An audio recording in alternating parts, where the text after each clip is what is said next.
I think I didn't do anything wrong, just made a mistake that anyone in my position would have made. So when those legal documents showed up at my door, I was shocked.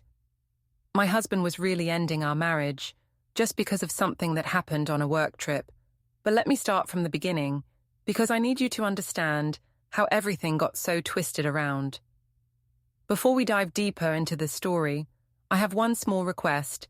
Please subscribe, drop a like, comment, and hit that hype button to boost this channel so more people can discover these incredible stories. The kitchen felt smaller than usual that Tuesday morning as I rushed around making breakfast for Noah. My 7-year-old son sat at the table, methodically eating his cereal while Jonah stood by the coffee maker, his back to me. The silence between us had been growing thicker each day, like fog rolling in before a storm. "You were up late again last night," Jonah said without turning around. His voice carried that careful tone he used when he was trying not to start a fight. I grabbed my travel mug from the cabinet, forcing casualness into my voice. "The Henderson campaign is heating up. Martin needs all hands on deck for the presentation next week." The lie came so easily now, rolling off my tongue like it belonged there. "Martin." Jonah finally turned to face me, his dark eyes searching my face. "You mention him a lot lately." Heat crept up my neck. "He's my boss, Jonah. Of course I mention him. This is a huge opportunity for me, for us. I thought you'd be supportive of my career advancement." Noah looked up from his cereal, sensing the tension. "Are you fighting again?" "No, sweetheart," I said quickly, shooting Jonah a warning look. "Daddy's just worried about Mommy working too hard." Jonah's jaw tightened, but he didn't contradict me in front of Noah. That was always his weakness. He'd never make a scene in front of our son. I counted on that. After dropping Noah at school, I drove to the marketing firm where I worked as a coordinator. The open plan office buzzed with its usual morning energy, but I felt eyes following me as I made my way to my desk. Martin's office sat in the corner, glass walls giving him a view of the entire floor. When I glanced over, he was already looking at me, that slow smile spreading across his face. My phone buzzed, a text from my sister Mallory. "Coffee later? You sounded stressed yesterday." I typed back quickly. "Can't today. Big project. Rain check." The truth was, I couldn't handle Mallory's questions right now. She had this way of seeing through me that made me uncomfortable. Better to avoid her until I figured out how to handle the situation with Jonah. Martin appeared at my desk around 10, leaning casually against the partition. "Eirlys, got a minute? I need to go over the travel arrangements for Chicago." My heart skipped. The work trip, 3 days in Chicago for a client presentation, just Martin and me. I'd been looking forward to it for weeks, though I couldn't quite admit to myself why. "Of course," I said, following him to his office. He closed the door behind us, and I felt that familiar flutter of excitement mixed with guilt. "I've booked us at the Marriott downtown," he said, pulling up the reservation on his computer. "Separate floors, of course. We need to keep things professional." But the way he looked at me when he said it suggested anything but professionalism. Martin Havel was everything Jonah wasn't. Confident, ambitious, willing to take risks. At 41, he had the kind of presence that commanded attention in every room he entered. "When do we leave?" I asked, trying to keep my voice steady. "Thursday morning, early flight." He moved closer, ostensibly to show me something on the screen, but I could smell his cologne. "This could be big for both of us, Eirlys. The client specifically requested you for the presentation." Pride swelled in my chest. When was the last time Jonah had made me feel this valued, this important? That evening, I broke the news to Jonah over dinner. Noah chattered about his day at school, while Jonah and I sat in our familiar silence. "I have to travel to Chicago this week," I said, cutting into my chicken. "Thursday through Saturday." Jonah's fork paused halfway to his mouth. "That's 3 days. It's an important client. Martin thinks this could lead to a promotion." "Martin thinks," Jonah repeated slowly. "What about what I think? What about Noah's soccer game on Saturday?" Guilt twisted in my stomach, but I pushed it down. This is my career, Jonah. I can't turn down opportunities just because they're inconvenient. Inconvenient? His voice rose slightly. Your son's soccer game is inconvenient. Noah looked between us, his fork suspended over his mashed potatoes. It's okay, Daddy. Grandma Gwen can come watch me instead. The fact that our 7-year-old was trying to mediate our marriage made my chest tight, but I couldn't back down now. See, Noah understands. This is important for our family's future. After Noah went to bed, Jonah cornered me in our bedroom. Eirlys, what's really going on? I was folding laundry, using the task as an excuse not to look at him directly. What do you mean? The late nights, the secretive phone calls, now this trip. You're different. I'm focused on my career. I'm sorry if that threatens you. Threatens me? He stepped closer, and I could see the hurt in his eyes. I've supported your career from day one. I've picked up Noah from school, made dinner, done bedtime stories so you could work late. This isn't about your career. For a moment, I almost told him everything. About the way Martin made me feel alive again. About how small and boring my life had become. About how I felt like I was disappearing into the routine of marriage and motherhood. But then I remembered the presentation, the promotion, the chance to be someone important. You're being paranoid, I said instead. And honestly, it's not attractive. Jonah's face went carefully blank, the way it did when I'd hurt him. He turned and walked out of the room without another word. I should have followed him. I should have apologized. Instead, I finished folding the laundry and went to bed, already thinking about Chicago. The next morning, I found a hotel receipt in my purse that I'd forgotten about, from a lunch meeting Martin and I had attended the week before. Nothing inappropriate had happened, but seeing it there made me realize how easily things could be misinterpreted. I crumpled it up and threw it away, but not before noticing Jonah watching me from the kitchen doorway, his expression unreadable.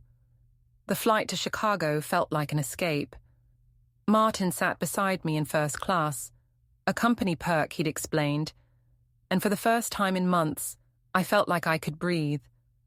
Away from the suffocating routine of home, away from Jonah's suspicious looks and Noah's needs, I could remember who I was before I became just a wife and mother.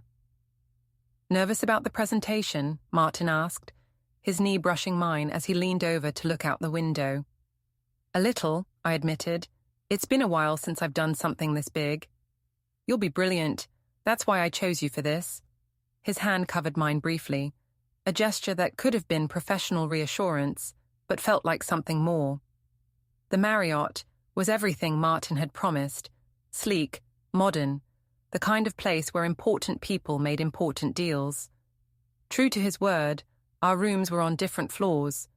Mine was on the 15th floor, his on the 17th. As I unpacked, my phone rang. How's Chicago?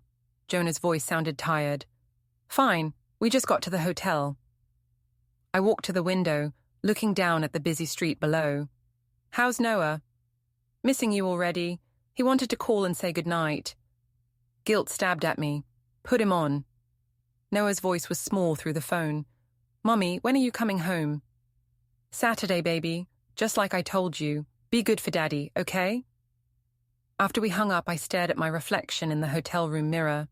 I looked tired, older than my 32 years. When had I started looking so worn down? A knock at my door interrupted my thoughts. Martin stood in the hallway, having changed from his travel clothes into dark jeans and a button-down shirt that made his eyes look impossibly blue. Dinner, he asked. We should go over the presentation one more time. The hotel restaurant was dimly lit, intimate in a way that made me hyper-aware of every gesture, every glance. We did talk about work, but the conversation kept drifting to more personal topics.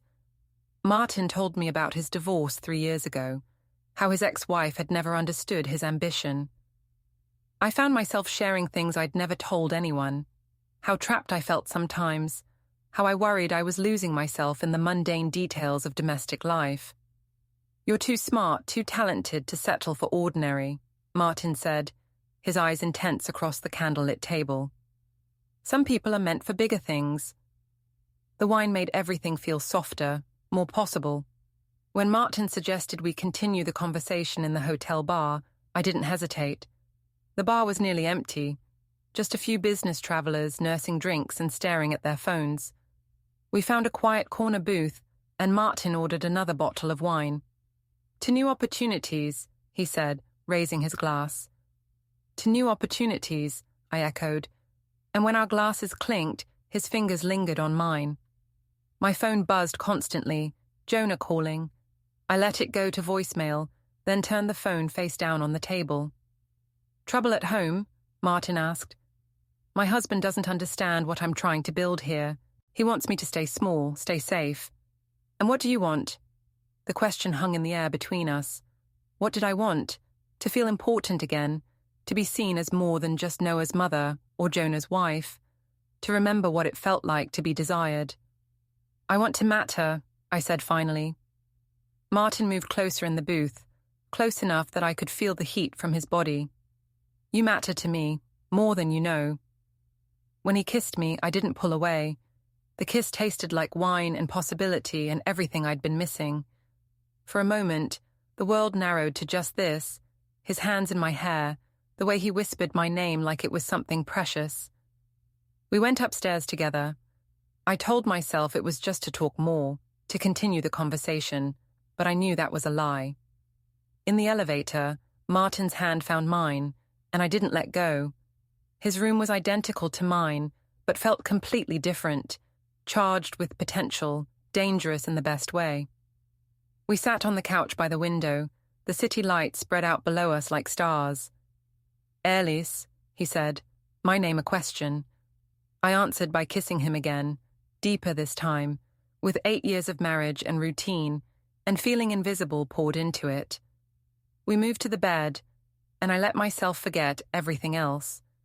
Jonah waiting at home, Noah's trusting face, the promises I'd made in a church 8 years ago. Afterward, lying in Martin's arms with the city humming below us, I felt more alive than I had in years. This was what I'd been missing, what I deserved. Martin traced patterns on my bare shoulder, and I closed my eyes, pretending this could last forever. "This stays between us," he said quietly, and something in his tone made me look at him. "Of course," I said, but a chill had crept into the room. I should have gone back to my own room then, but I didn't want to break the spell. Instead, I stayed until dawn, leaving only when Martin's alarm went off and reality came crashing back. In my own room, I showered and tried to wash away the guilt, but it clung to me like smoke.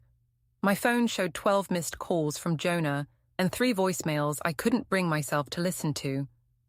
The presentation went perfectly. Our client loved the campaign, and Martin made sure to give me credit for the creative elements. Standing in that conference room, fielding compliments, and watching executives nod approvingly at my ideas, I felt vindicated. This was worth it. This was who I was meant to be. On the flight home, Martin was professional, distant. The man who had whispered my name in the darkness was gone, replaced by my boss, who nodded politely and reviewed quarterly reports. I told myself this was normal, that we had to be careful. But when we landed and he said goodbye with nothing more than a handshake and a great work this week, something cold settled in my stomach.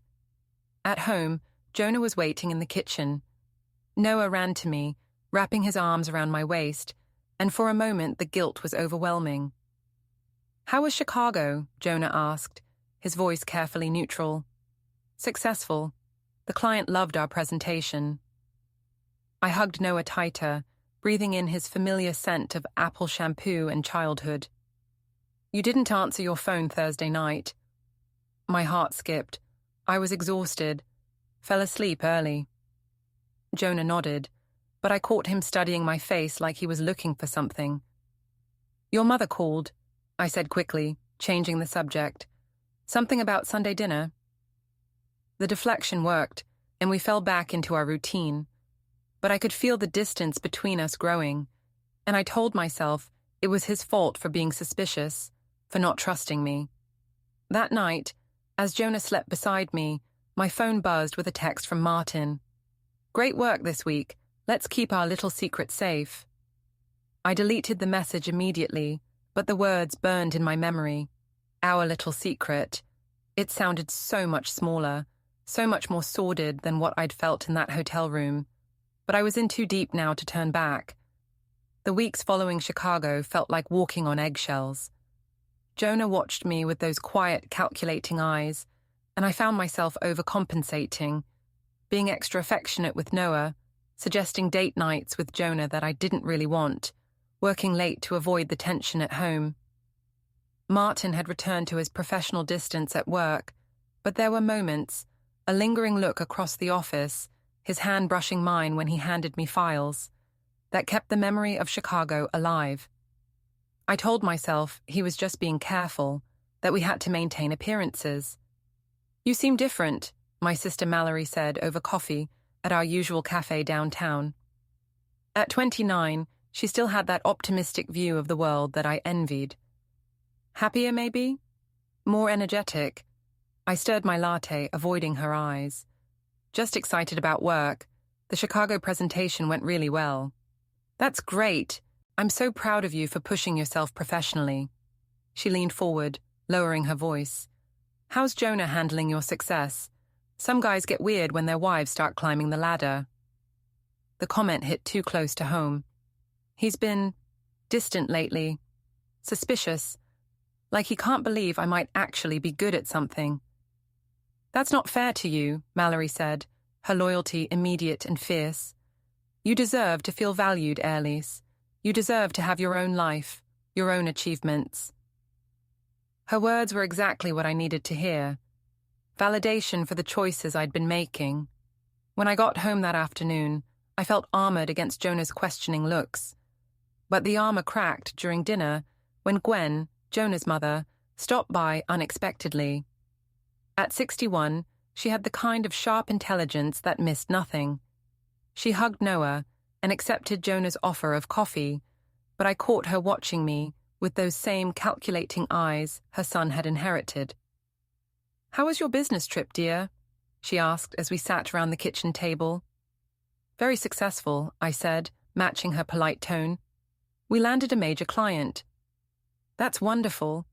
Jonah mentioned you were gone for 3 days. Quite a long time for a presentation." There was something in her voice, a subtle emphasis that made my shoulders tense. It was a complex campaign. These things take time. "Of course." Gwen smiled, but it didn't reach her eyes. "I ran into Linda Morrison at the grocery store yesterday. Her daughter works at your firm, doesn't she? In accounting." My blood went cold. "I think so. We don't really interact much." "Funny thing, Linda mentioned that her daughter saw you and your boss having dinner at that nice steakhouse downtown last week. She thought it was sweet, how close you two seemed." The kitchen fell silent except for the tick of the clock on the wall. Jonah's coffee cup stopped halfway to his mouth, and Noah looked between the adults, sensing tension he couldn't understand. "We have working dinners sometimes," I said carefully. "It's part of the job."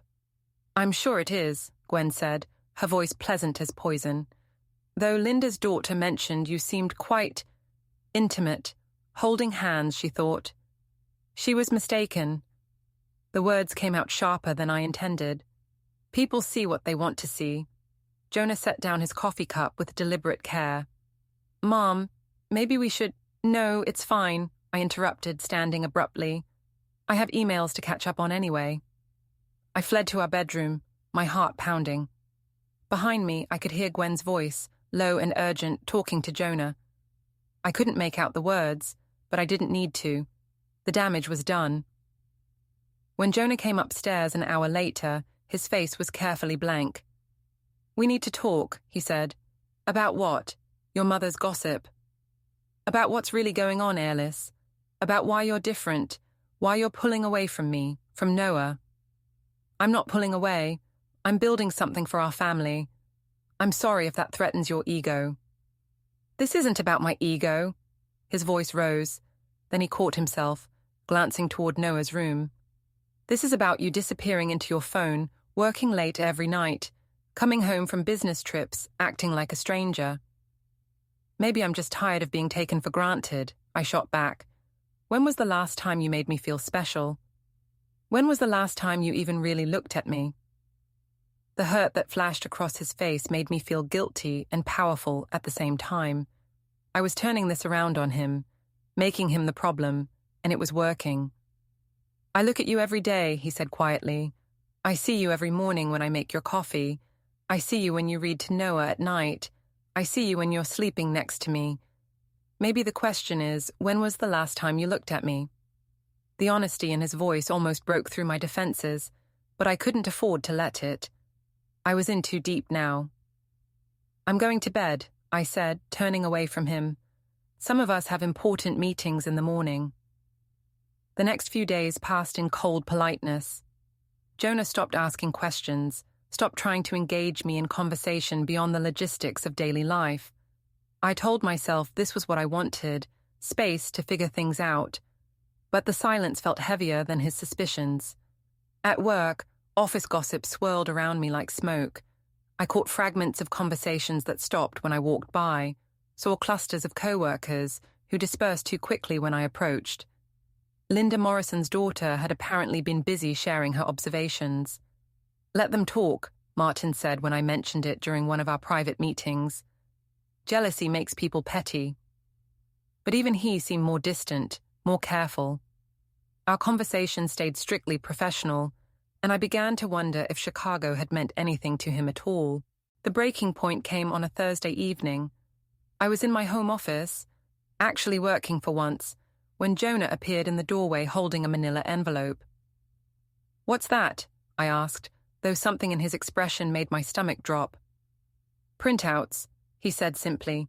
"Email exchanges between you and Martin Harville." The world tilted. "How did you—" "Does it matter? I know, Eirlys. I know about Chicago, about the dinners, about all of it." He spread the papers across my desk like evidence in a trial. There they were, flirty messages I'd thought were harmless, responses that now looked damning in black and white. And worst of all, Martin's text about keeping our little secret. "It's not what it looks like," I said automatically, but the words sounded hollow even to me. "Then what is it? Explain it to me, because I've been trying to understand for weeks." I stared at the papers, my mind racing. I could confess everything, throw myself on his mercy, beg for forgiveness, or I could double down, make him the villain in this story. "You went through my private messages," I said, choosing my path. "You violated my privacy because you can't handle your own insecurities." "My insecurities?" Jonah's voice was deadly quiet. "Eirlys, you had an affair with your boss on a business trip, and you're talking about my insecurities?" "I didn't have an affair. We kissed. Once. It was a mistake, and it's over." The lie came so easily that I almost believed it myself, but Jonah just looked at me with something that might have been pity.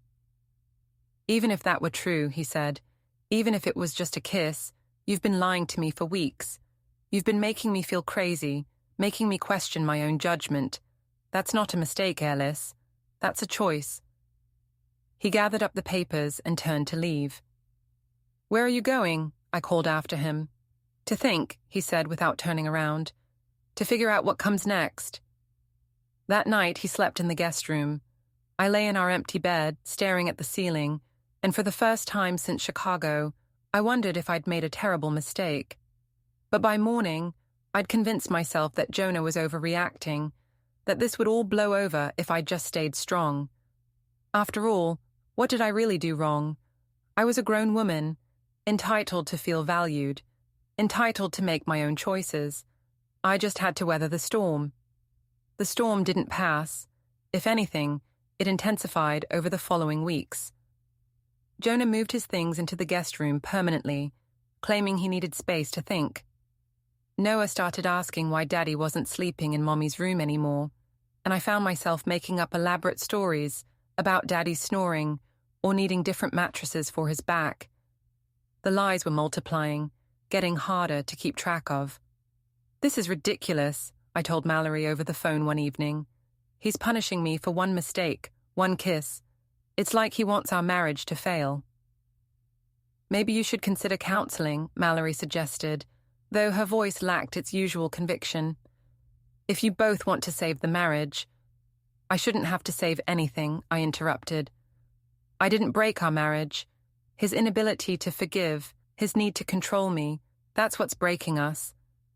But even as I said the words, doubt crept in. Derek, Jonah's older brother, had started coming by the house more often, his visits always coinciding with times when Jonah seemed particularly withdrawn. At 38, Derek had the same quiet intensity as Jonah, but with an edge that made me uncomfortable.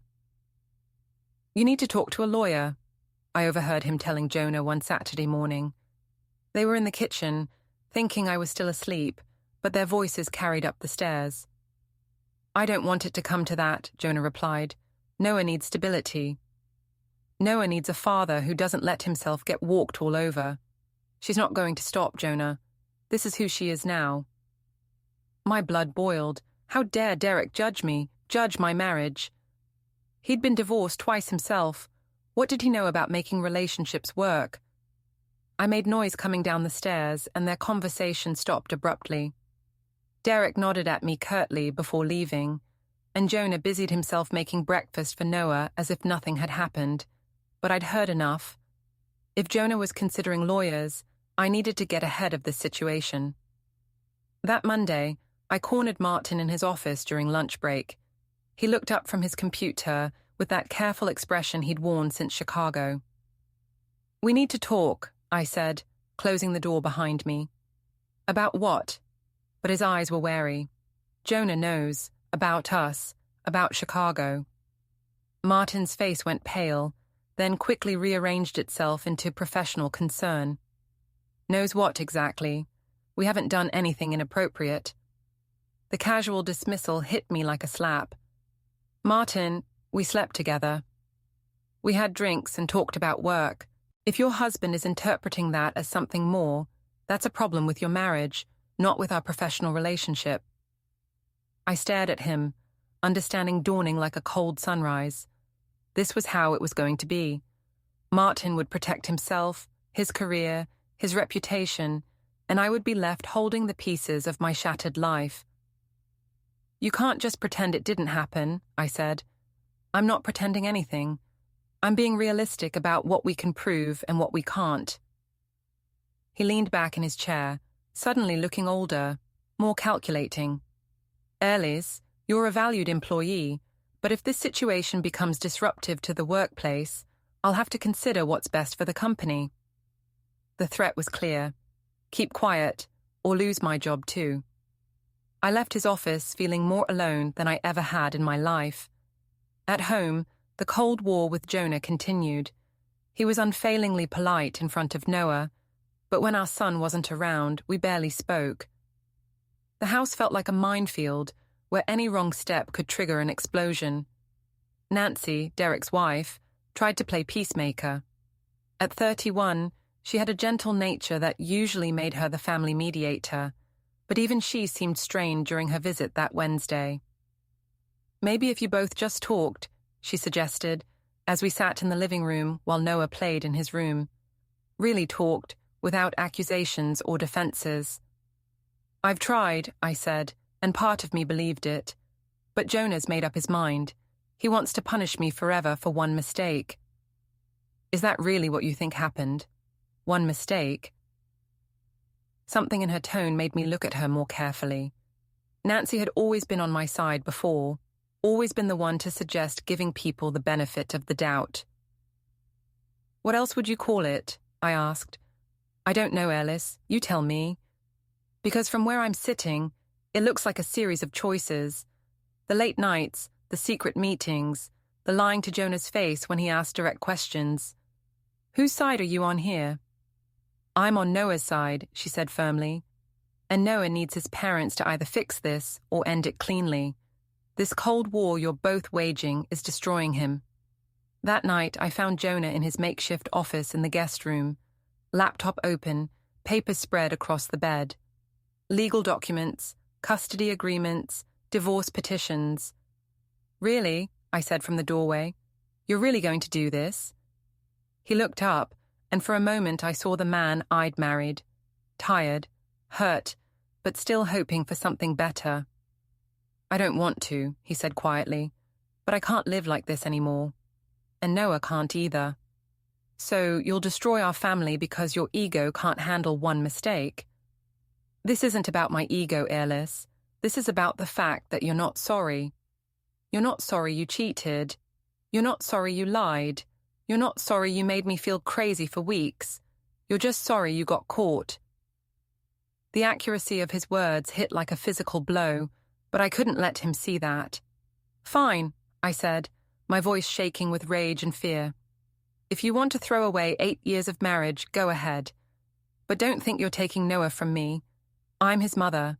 No judge will give you custody just because you can't handle your wife having a career. Is that what you think this is about? Your career? I know what this is about. You can't stand that I'm finally successful, finally important to someone.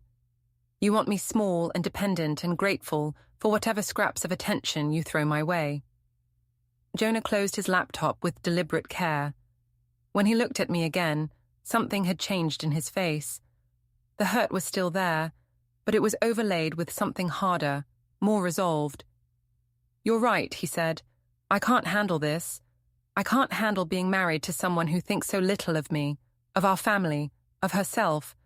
So yes, Eirlys, I'm going to file for divorce. And I'll fight you every step of the way, I shot back.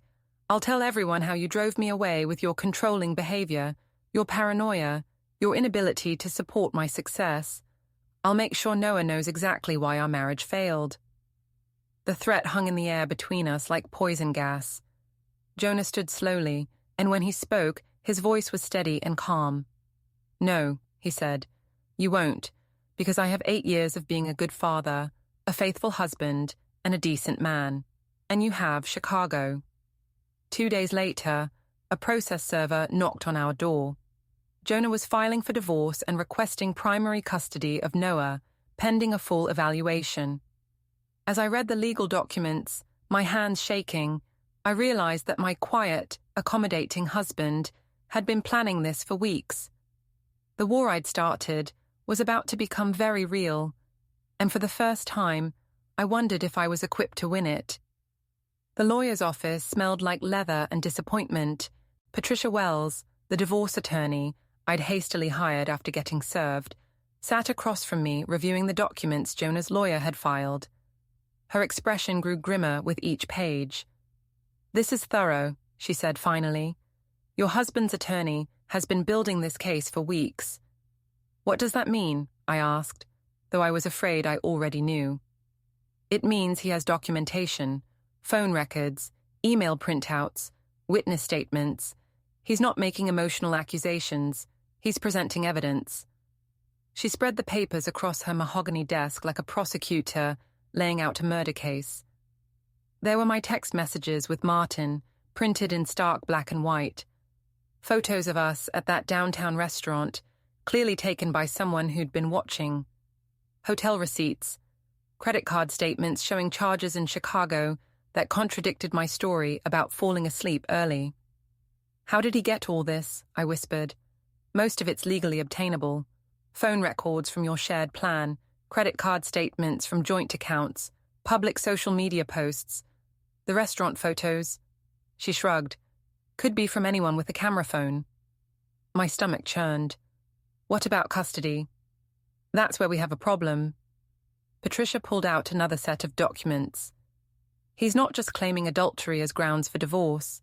He's claiming you've been an absent parent, that your affair has made you emotionally unavailable to your son. That's ridiculous. I love Noah. I'm sure you do. But love isn't the same as presence. When was the last time you attended one of his school events, helped with homework, had a one-on-one conversation with him that wasn't about logistics?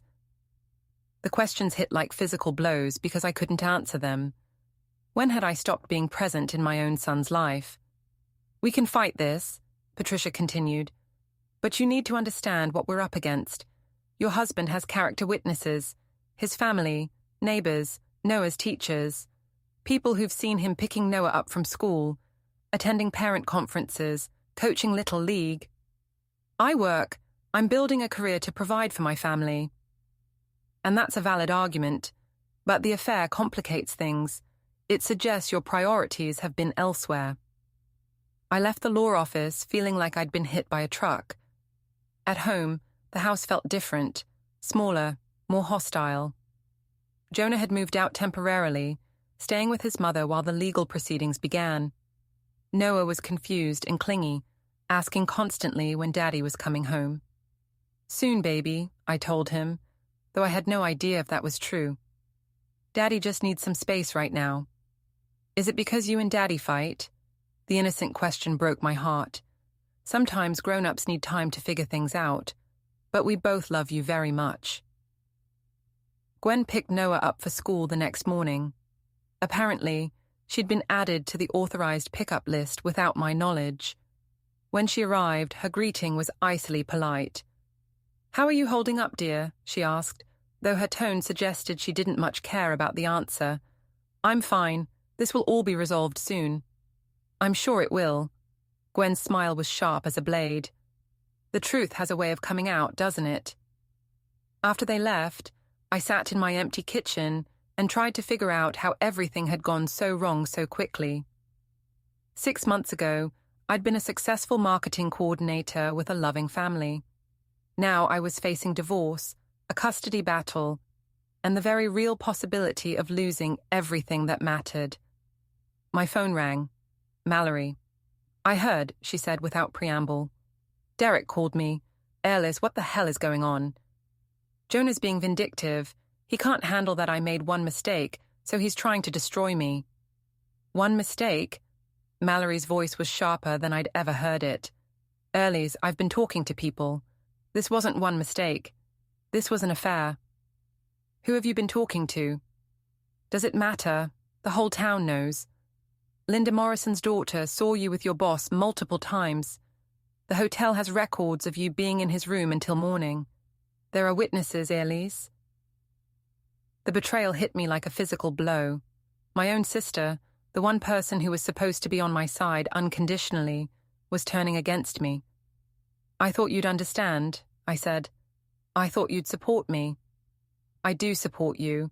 That's why I'm telling you to stop lying and start dealing with reality. If you want any chance of keeping your son, you need to take responsibility for what you've done." I hung up on her, fury and fear warring in my chest. If Mallory was turning against me, who else would follow? The answer came over the next few days. Nancy stopped returning my calls. Co-workers avoided me in the hallway. Even Martin seemed to be distancing himself further, our interactions limited to essential business communications. The preliminary custody hearing was scheduled for the following Friday. Patricia warned me that it would be difficult. Jonah's lawyer had lined up character witnesses, and the evidence of my affair would be presented to the judge. "Your best bet is complete honesty," she advised. "Admit what you did, express genuine remorse, and focus on your love for Noah." But I couldn't bring myself to do it. Admitting everything would mean acknowledging that I'd thrown away my marriage and my family for a man who wouldn't even acknowledge our relationship existed. It would mean accepting that I was the villain in this story. Instead, I crafted a different narrative. Yes, I'd made mistakes, but I was a victim too. Of a controlling husband, a demanding job, a society that expected women to be perfect mothers and successful professionals without any support. I'd been driven to seek validation elsewhere because I wasn't getting it at home. The story felt true when I practiced it in the mirror. It had to be true, because the alternative was unbearable. The night before the hearing, I sat in Noah's room watching him sleep. His face was peaceful, innocent, unmarked by the chaos I'd brought into his life. For a moment, I considered calling Patricia and telling her I wanted to settle, to admit everything and beg for mercy. But then I thought about losing him, about becoming a weekend mother, about Gwen raising my son while I watched from the sidelines. The fear was stronger than the guilt. I would fight, I would win, I had to, because the alternative was losing everything, and I wasn't ready to face that truth yet. The courthouse felt like a cathedral of judgment, all marble columns and echoing footsteps. I sat beside Patricia at the defendant's table, my hands folded carefully in my lap to hide their trembling. Across the aisle, Jonah sat with his attorney, his face calm and composed, in a way that made my stomach churn. He looked good, rested, confident, like a man who'd made peace with his decisions. When had my quiet, accommodating husband become this stranger who could sit in a courtroom and methodically dismantle our life together? All rise for the Honourable Judge Margaret Reeves, the bailiff announced.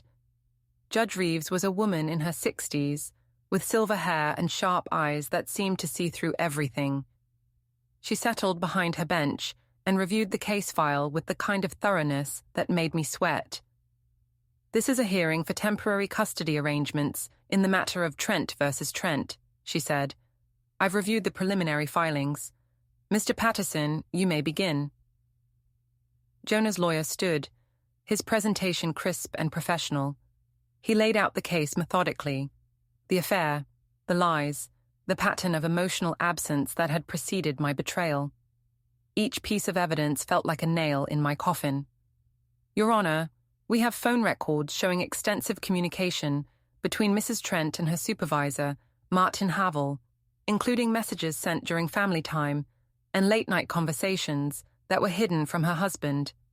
He presented the hotel records, the restaurant receipts, witness statements from co-workers who'd observed our professional dinners.